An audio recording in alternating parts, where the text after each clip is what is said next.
हम ये पढ़ रहे थे लास्ट स्लाइड में।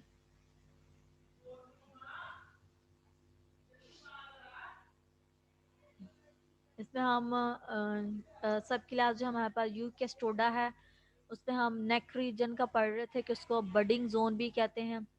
इसके अलावा जो हमारे पास स्ट्रोबुलिया है उसमें हम प्रोग्लॉटिड्स का पढ़ रहे थे कि 1000+ जो है वो इसमें सीरीज होती हैं प्रोग्लॉटिड्स की।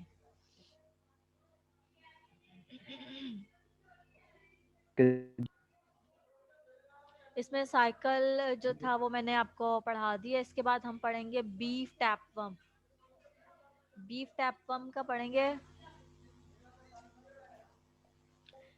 उसका हमारे पास जो साइंटिफिक नेम है वो है टैनिया आरेंजियस सैगिनेटस। ठीक है, ये हमारे पास इसका साइंटिफिक नेम है। इसमें यहाँ पे ये बताया गया है कि डेफिनेट होस्ट और इंटरमीडिएट होस्ट। ठीक है, डेफिनेट होस्ट की जब हम बात करते हैं उसे हम प्राइमरी होस्ट भी कहते हैं, वो हमारे पास ह्यूमन है। और इंटरमीडिएट होस्ट की जब हम बात करते हैं तो हमारे पास कैटल भी आ जाती है, पिग भी आ जाती है, उसको हम सेकेंडरी होस्ट भी कहते हैं। इसके अलावा इसमें जितना भी ओवरऑल मैंने प्रोसीजर आपको लास्ट जो साइकिल था उसमें पढ़ाया है वो यहाँ पे डिटेल के साथ मेंशन है कि eggs are shed with human faeces. ठीक है, एग्स जो है वो फीसिस के थ्रू बाहर रिमूव होते हैं प्रोग्लॉटेड से।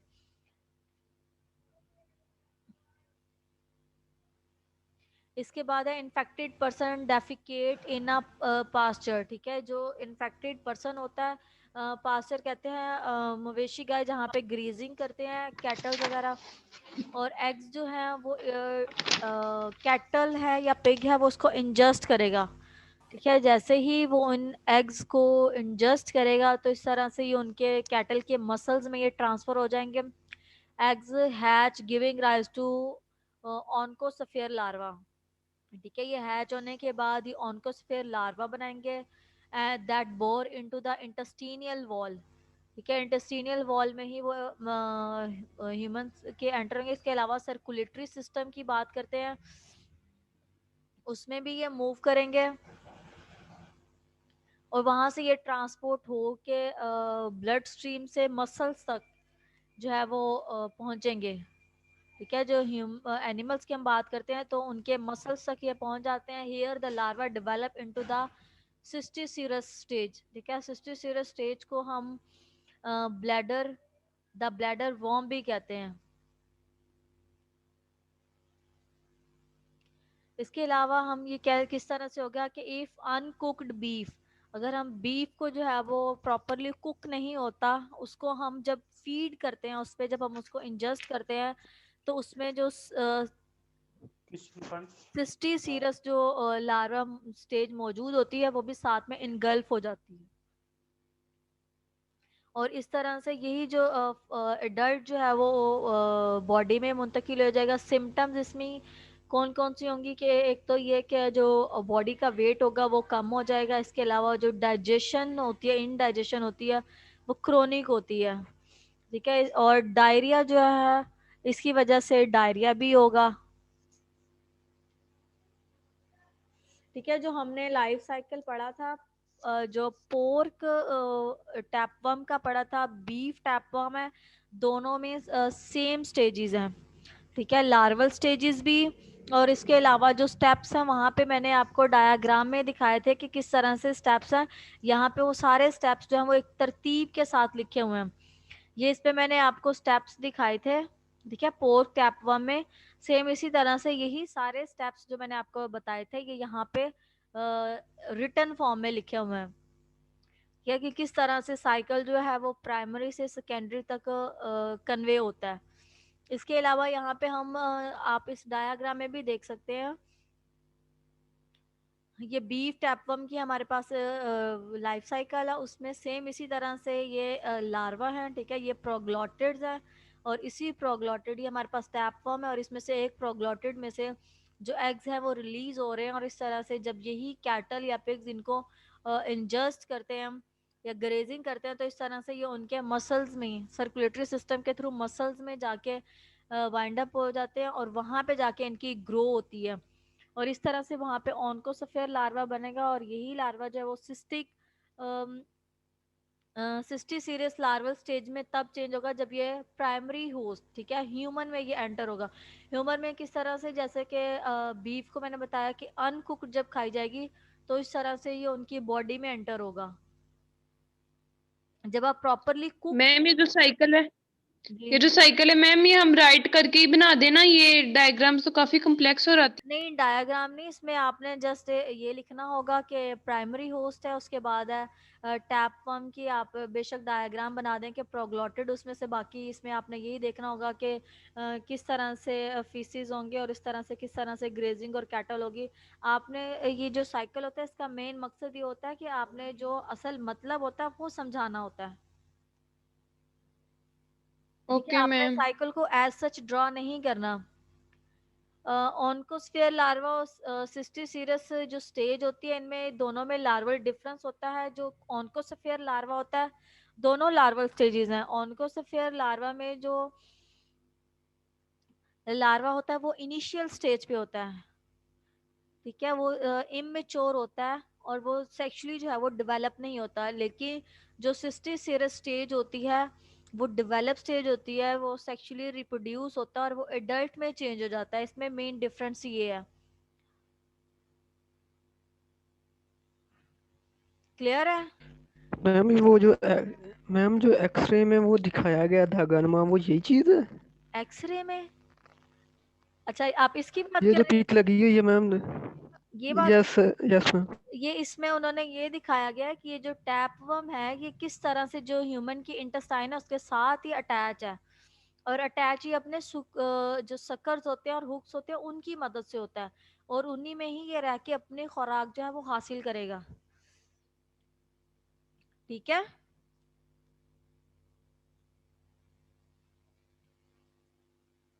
क्लियर है स्टूडेंट्स? और नेक्स्ट चले।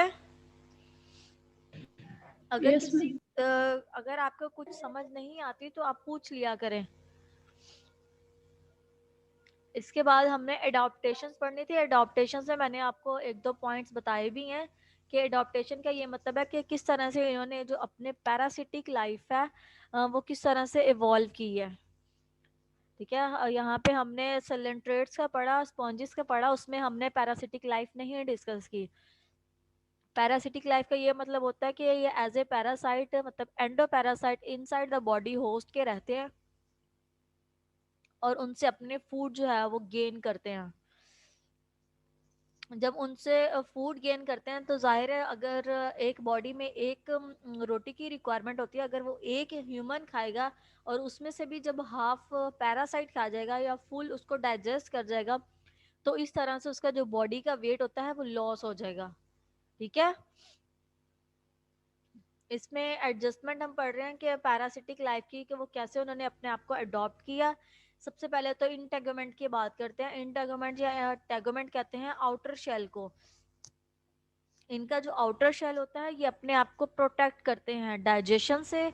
डाइजेशन कौन सी होती है? जब आप ये ह्यूमन के इंटेस्टाइन में रहते हैं वहां पे अल्कली मीडिया भी होता है और एसिडिक मीडिया भी होता है। ह्यूमन की जो इंटेस्टाइन होती है वहां पे स्टोमिक में जो HCl रिलीज होता है वो एसिडिक मीडिया क्रिएट करता है, ठीक है। और इसके ऑपोजिट पे जो सोडियम बाइकार्बोनेट्स होते हैं उन्होंने अल्कलाइन मीडिया बनाना होता है। एसिडिक की और अल्कलाइन की जब हम बात करते हैं, ऐसा मीडिया जिसकी के pH 0 से लेके 7 तक होती है उसको हम एसिडिक मीडिया कहते हैं। और इसके इन रिटर्न में जो 8 से लेके ऑनवर्ड 14 तक होती है उसे हम अल्कलाइन मीडिया कहते हैं, ठीक है। और जो 7 पे होती है इन बिटवीन दोनों के, तो उसे हम न्यूट्रल पीएच कहते हैं, ठीक है। जैसे जैसे एसिडिटी का ये मतलब होता है कि ये 0 से 7 की तरफ, 3 4 की तरफ आएगी तो एसिडिटी जो है वो बढ़ती जाएगी और 7 पे आके वो न्यूट्रल हो जाएगी। जो डाइजेशन में इनके जो डाइजेस्टिव जूसेस होते हैं, जैसे कि मैंने HCl का बताया, इसके अलावा सोडियम बाइकार्बोनेट्स हैं जो कि अल्कलिनिटी कॉज करते हैं डाइजेस्टिव सिस्टम में, ठीक है। ये जो इनकी इंटोगमेंट होती है ये इनसे प्रोटेक्ट करते हैं खुद को, but it is freely permeable to water and nutrient. जो न्यूट्रेंट्स और वाटर होता है उसके लिए फ्रीली परमिएबल होता है कि अपनी मर्जी से। परमेबिलिटी का मतलब ये होता है कि वो बाहर भी आ जा सकते हैं बॉडी से और एंटर भी हो सकते हैं।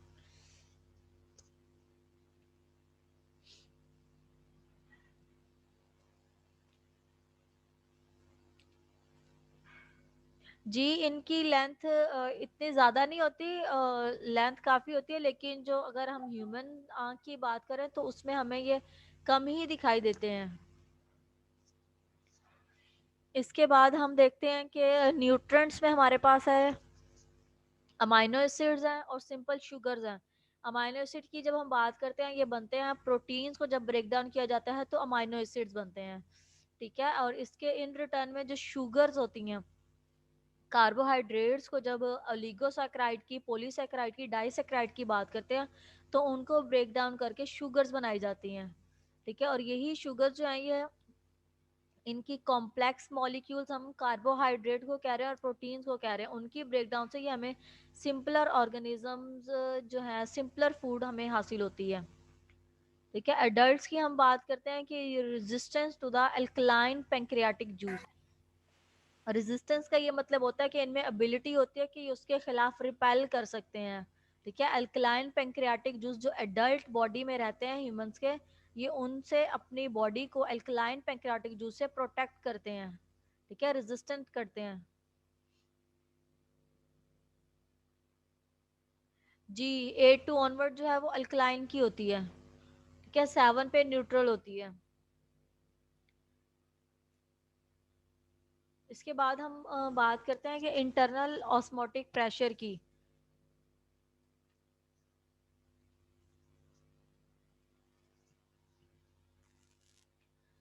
इसमें बात की गई है जो होस्ट का फ्लूइड है और या होस्ट का टिश्यू है।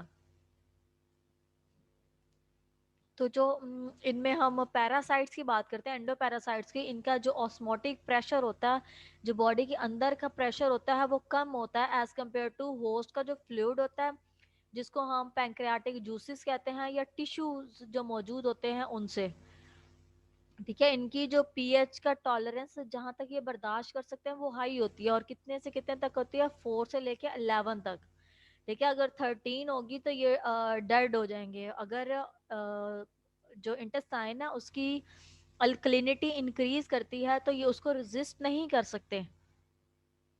The tissues have high glycogen content and much lipid. जो इनके टिश्यूज होते हैं उनमें ग्लाइकोजन का कंटेंट, ग्लाइकोजन हम जो कार्बोहाइड्रेट होता है उससे कहते हैं, ठीक है, पॉलीसेकेराइड कार्बोहाइड्रेट। इसके अलावा लिपिड्स है, उनकी अमाउंट जो है वो ज़्यादा होती है एज कम्पेयर टू प्रोटीन के।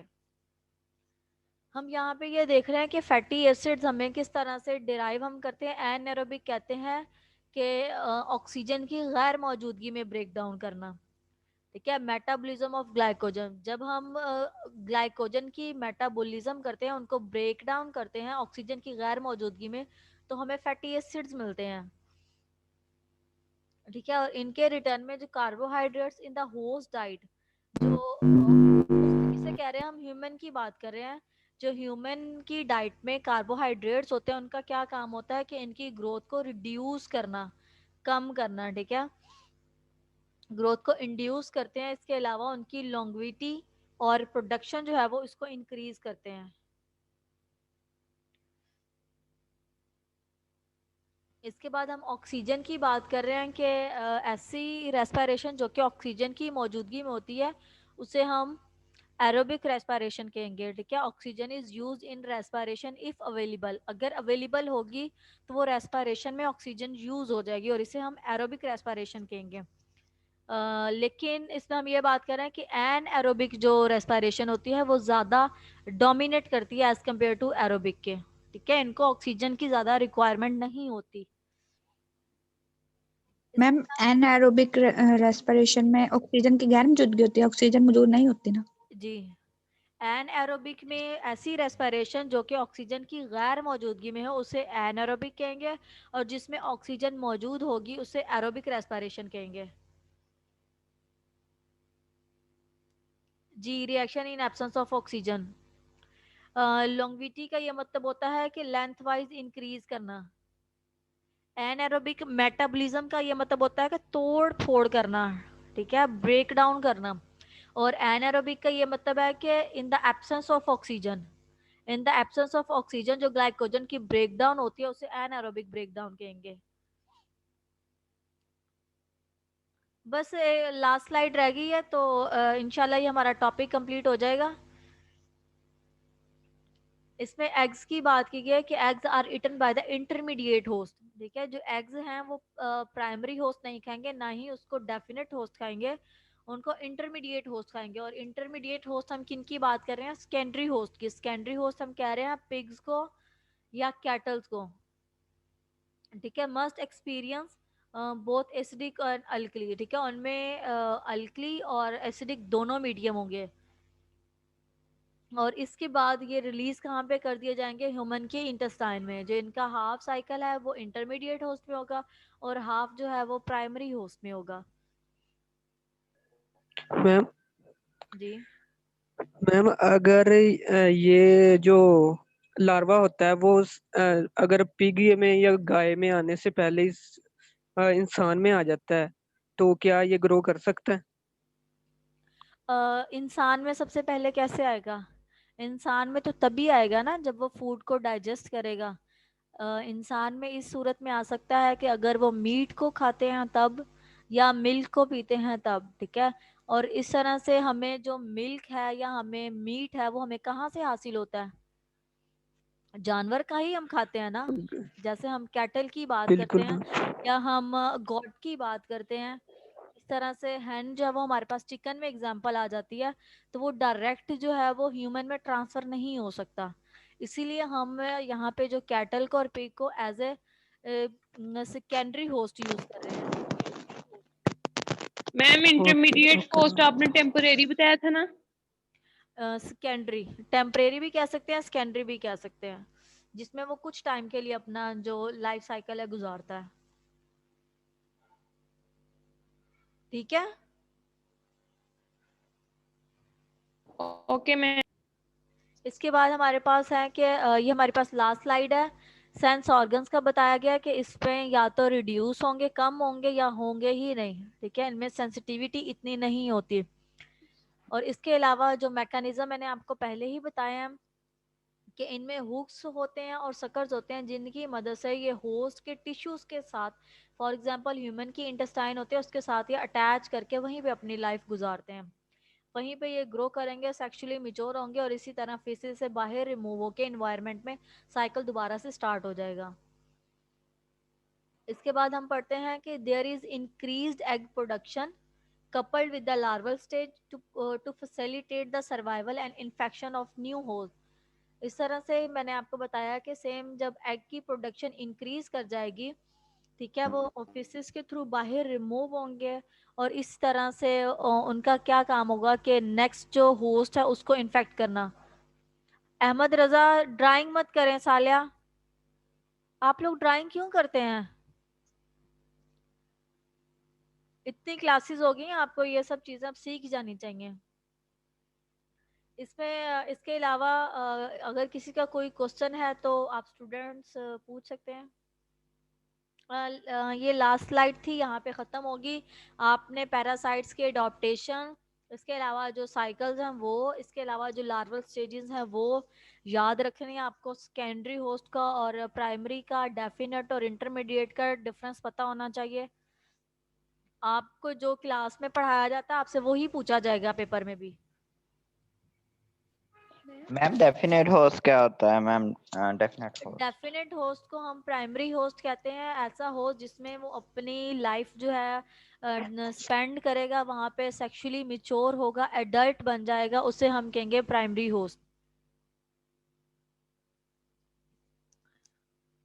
ठीक है। लास्ट पॉइंट में ये बात है कि जो फॉर एग्जांपल हम बात करते हैं प्रोग्लॉटिड्स हैं, प्रोग्लॉटिड्स में ये देखें यहाँ पे प्रोग्लॉटिड्स हैं, इसमें एग्स की प्रोडक्शन हो रही है, ठीक है। और यही एग्स जो है ज़्यादा प्रोडक्शन होगी इनकी, ये रिलीज होंगे आउटसाइड।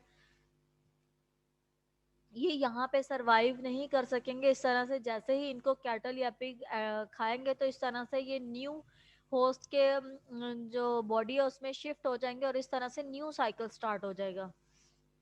सेम इसी तरह से ये जब दोबारा से रिपीट होगा, इसी तरह से ह्यूमंस के जब फीसिस से बाहर निकलेगा तो दोबारा न्यू साइकिल स्टार्ट हो जाएगा। मैम आज की रिकॉर्डिंग वाली आप सेंड कर दीजिएगा, कुछ स्लाइड्स मेरी मिस हो गई थी तो मुझे वो आप ये सेंड कर देंगे। जी जी आपको मिल जाएंगे। एक्चुअली अगर मैं भूल जाती हूँ तो आप कोशिश ये किया करें कि रात में मुझे एक दफ़ा मैसेज करके याद दिला दिया करें, एक कोई स्टूडेंट। लास्ट पॉइंट मैंने बता दिया। इसके अलावा किसी स्टूडेंट ने अगर कुछ पूछना है तो वो पूछ लें। मैम यहाँ पे जो आपने बताया कि मैम ये साइकिल ही रिपीट कर दें। साइकिल में ये है, ये हमारे पास एक टैपवर्म है, ठीक है। टैपवर्म की ये हमारे पास ये जो शेप नजर आ रही है ये सिक्योलेक्स इसे कहते हैं, और इसी सिक्योलेक्स पे हुक्स और सकर्स अटैच होते हैं। और इन्हीं हुक्स और सकर्स की मदद से जो टैपवर्म होता है अपनी बॉडी को, जो इंटेस्टाइन होती है ह्यूमन की, उसमें जो है पेनिट्रेट करता है, अटैच करता है, ठीक है। उसके इंटेस्टाइन में एंटर होने की कोशिश करता है। और वो एंटर कैसे होगा, इसका जो प्रोग्लॉटिड है मैंने आपको बताया कि उसमें एक पेयर होता है रिप्रोडक्टिव ऑर्गन का। रिप्रोडक्टिव ऑर्गन में हम मेल और फीमेल दोनों की बात करते हैं। जब इसमें से जो जब ये मेच्योर हो जाएंगे एग्स, जब बाहर रिलीज होंगे फेसिस के थ्रू, जब बाहर बॉडी से रिलीज होंगे, यही फीसिस पे, जब आपको ये पता है कि जो एनिमल्स हैं वो फीसिस पे भी डिपेंड करते हैं, इसके अलावा जो ग्रेजिंग है उन पे डिपेंड करते हैं। उनको नहीं पता होता, उनके सामने जो भी आता है वो उसको खाने की कोशिश करते हैं जब वो ग्रेजिंग करते हैं। और इसी तरह से यही एग्स जो हैं उनके बॉडी में शिफ्ट हो जाते हैं, सर्कुलेटरी सिस्टम के थ्रू होते हुए उनके जो मसल्स हैं उनमें जाते हैं। और वही मसल, जब आपको पता है कि जो गोश्त हम खाते हैं वो मसल पे ही मुश्तमिल होता है, ठीक है। और इसी तरह जो कैटल होती है उसमें ये अपना एज ए ऑन्कोसफेयर लार्वा ग्रो करते हैं। और ऑन्कोसफेयर लार्वा उसको कहते हैं जो कि सेक्सुअली इमेच्योर होता है, इनिशियल स्टेज पे होता है, उसमें अभी रिप्रोडक्शन जो है वो सेक्सुअली नहीं हुई होती। यही जब लार्वा ह्यूमंस जब इसी मीट पे, जब आप इसको प्रॉपरली कुक नहीं करेंगे, जब इसको आधा कच्चा आधा पक्का जब खाने की कोशिश करेंगे, या आप हाइजेनिक जो फूड्स नहीं खाते, उसमें ये होता है कि फूड के जरिए से ये आपकी बॉडी में ट्रांसफर हो जाएगा। बॉडी में ट्रांसफर होके जो ऑन्कोसफेयर लार्वा है या जो सिस्टी सीरस होता है उस स्टेज में चेंज हो जाएगा। सिस्टी सीरस में ये होता है कि जो लार्वल स्टेजेस होती है वो सेक्सुअली मैच्योर हो जाती है, वो अपने साइज को भी इंक्रीज कर लेती है और वो मैचुरेशन की तरफ जाना शुरू हो जाता है। इसका मतलब है कि वो एडल्ट बनना शुरू हो जाएगा, यंग हो जाएगा, ठीक है। वो उसी में ही अपनी ह्यूमन की इंटेस्टाइन में अटैच रहेगा और वहीं पे अपनी लाइफ गुजारेगा। और जब फिसिस के थ्रू बॉडी से, जब जरूरत होगी फिसिस के थ्रू बॉडी से बाहर रिमूव हो जाएगा, और सेम उसी तरह से फिसिस, वही फिसिस जो है वो कैटल और पिग दोबारा खाएंगे, दोबारा से साइकिल स्टार्ट हो जाएगा, ठीक है। मैम मैम एक क्वेश्चन है मेरा।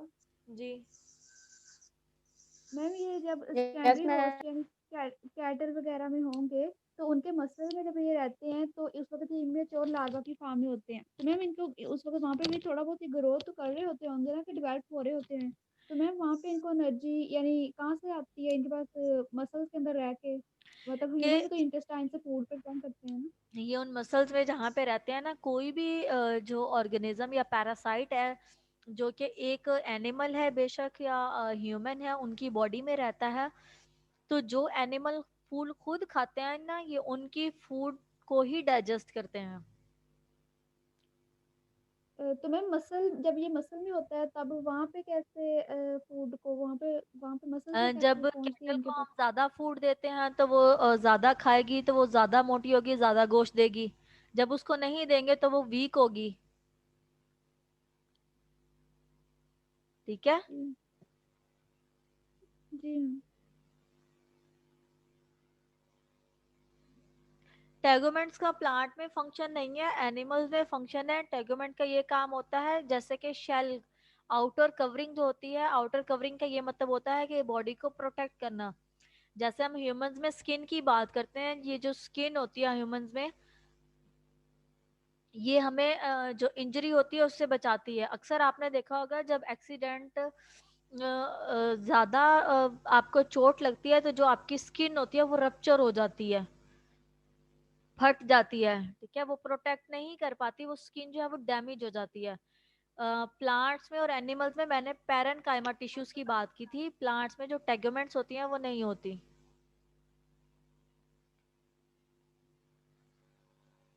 ठीक है। एंड जब हम पैरेनकाइमा टिश्यूज की बात करते हैं तो टिश्यूज का ये काम होता है, जो स्टोरिंग का काम होता है वो एनिमल्स में पैरेनकाइमा टिश्यू का होता है, और एज कंपेयर टू जो फोटोसिंथेसिस का काम होता है वो पैरेनकाइमा टिश्यू प्लांट्स में करवाता है।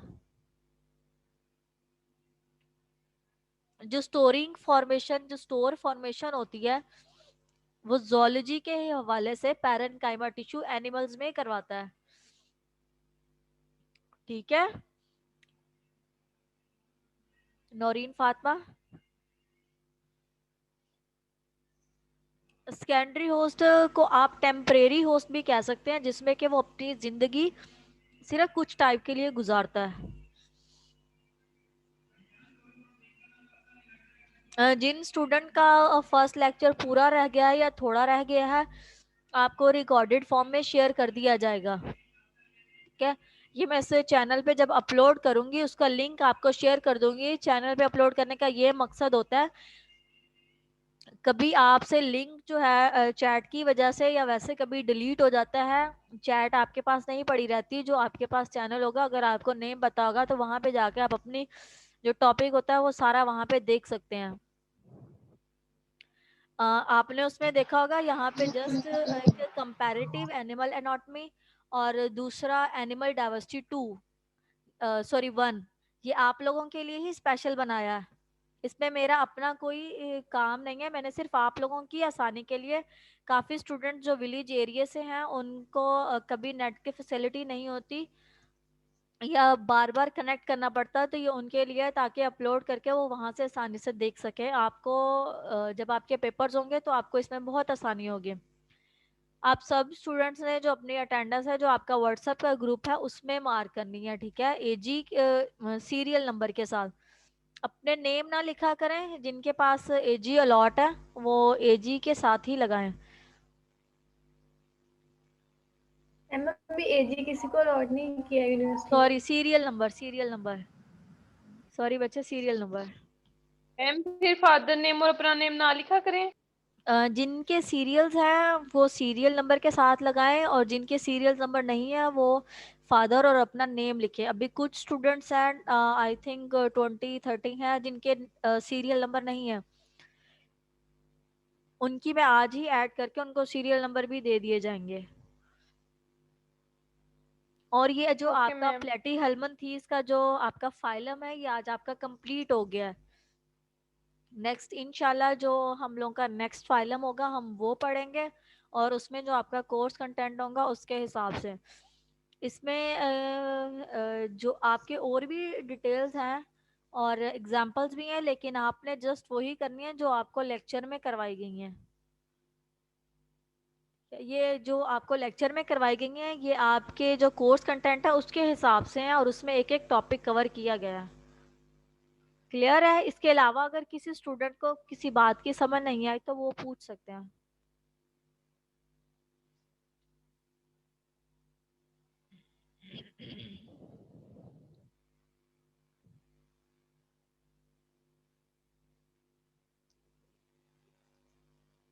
ओके, इंशाल्लाह फिर आपसे नेक्स्ट क्लास में मुलाकात होगी मंडे को। तो आपको ये जो पीडीएफ तो आपको सेंड की हुई है, बाकी स्लाइड्स आपको आज सेंड कर दी जाएंगी, कल की भी और आज की भी। जी, लेक्चर में आपके स्लाइड्स के हिसाब से ही हैं, और आपका जो स्लाइड्स में टॉपिक कवर किए गए हैं वो आपके कोर्स कंटेंट के हिसाब से हैं।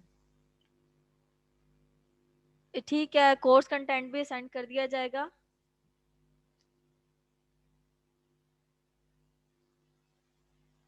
ओके स्टूडेंट्स, टेक केयर, अल्लाह हाफिज। अल्लाह हाफिज। अल्लाह अल्लाह हाफिज मैम। अल्लाह हाफिज।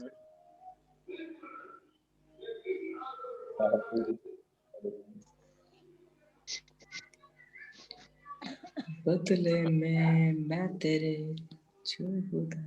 ये सिंगिंग कौन कर रहा है? सिंगिंग कौन कर रहा है?